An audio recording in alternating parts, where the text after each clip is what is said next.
കോൺഗ്രസ് സ്ഥാനാർത്ഥി നിർണയത്തിൽ കാലതാമസമുണ്ടായിട്ടില്ലെന്ന് പ്രതിപക്ഷ നേതാവും UDF കൺവീനറും കോൺഗ്രസിൽ കുഴപ്പമുണ്ടെന്ന് കാണിക്കാൻ മാധ്യമങ്ങൾ വ്യാജ വാർത്ത നൽകിയെന്ന് വി.ഡി. സതീശൻ കുറ്റപ്പെടുത്തി. കോന്നിയിൽ താൻ മത്സരിക്കണമെന്നത് ജനങ്ങൾ ആഗ്രഹിച്ചിരുന്നുവെന്നും എന്നാൽ പാർട്ടി തീരുമാനം അംഗീകരിക്കുകയാണെന്നും അടൂർ പ്രകാശ് പറഞ്ഞു. ഡൽഹിയിലും കേരളത്തിലുമായി ദിവസങ്ങൾ നീണ്ട മാരത്തോൺ ചർച്ചകൾക്കൊടുവിലാണ് ഇന്നലെ രാത്രിയോടെ കോൺഗ്രസിന്റെ അന്തിമ സ്ഥാനാർത്ഥി പട്ടിക പുറത്തിറങ്ങിയത്. പട്ടിക വൈകിയതിൽ ഏറെ പഴികേട്ട നേതൃത്വം ഒടുവിൽ വിശദീകരണവുമായി രംഗത്തെത്തി. ദേശീയ പാർട്ടി ആയതിനാലാണ് നടപടികൾ പൂർത്തിയാക്കാൻ വൈകിയതെന്നാണ് പ്രതിപക്ഷ നേതാവിന്റെയും UDF കൺവീനറുടെയും വിശദീകരണം. ഏറ്റവും വേഗത്തിലുള്ള സ്ഥാനാർത്ഥി പ്രഖ്യാപനമെന്നും 100 സീറ്റുമായി UDF തിരിച്ചുവരുമെന്നും പ്രതിപക്ഷ നേതാവ് വി.ഡി. സതീശൻ. കോൺഗ്രസിൽ വലിയ കുഴപ്പമുണ്ടെന്ന് കാണിക്കാൻ ചില മാധ്യമങ്ങൾ വ്യാജ വാർത്ത നൽകിയെന്നും സതീശന്റെ വിമർശനം.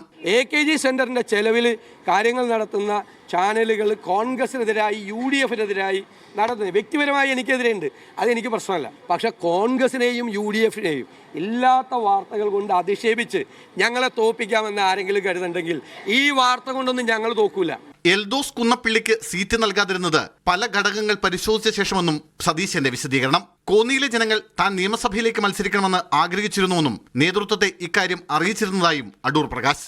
എന്നാൽ AICC തീരുമാനം അംഗീകരിക്കുന്നു. പാർട്ടി തീരുമാനം വരാതിരുന്നതുകൊണ്ടാണ് FP പോസ്റ്റ് പിൻവലിച്ചതെന്നും അടൂർ പ്രകാശ്. പാർട്ടിയുടെ തീരുമാനങ്ങൾ വന്നില്ല എന്നുള്ളത് കൊണ്ട് ആ തീരുമാനങ്ങൾ പൂർണ്ണമായി അത് ഉണ്ടാകട്ടെ എന്ന് കരുതിയാണ് അത് പിൻവലിച്ചത്. ഭൂരിഭാഗം സ്ഥാനാർത്ഥികളും നാളെ തന്നെ പത്രിക സമർപ്പിക്കുമെന്നും നേതാക്കൾ അറിയിച്ചു. മീഡിയ 1 തിരുവനന്തപുരം.